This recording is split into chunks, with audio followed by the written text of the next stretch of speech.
Hello guys! Welcome back to our YouTube channel. It's me, Aina. Ngayon guys ay magluluto tayo ng sinabawang malunggay with itlog.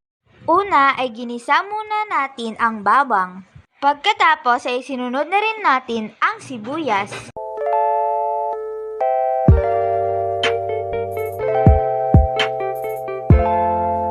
Tapos isinunod na rin natin ang kamatis. Halu-haluin lang natin ng maigi. Tapos ay sabawan natin ng isang basong tubig.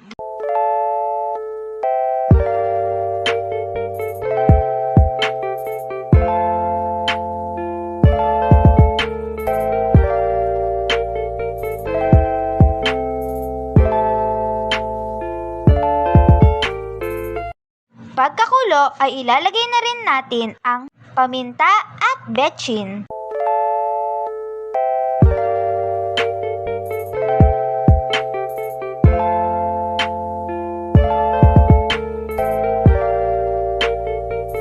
Nilagay na rin natin ang itlog.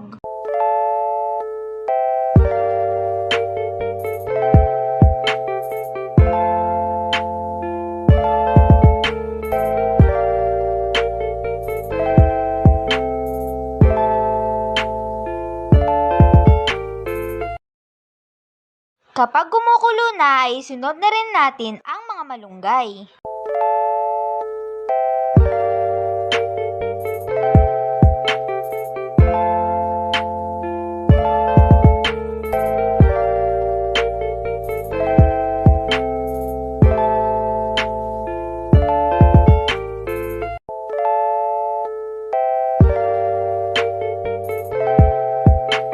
Eto na po ang ating sinabawang malunggay with itlog. Kain tayo guys! Happy tummy! That's all for today guys. If you like our video, don't forget to buy us a cup of Coke or coffee and see you next time. Bye!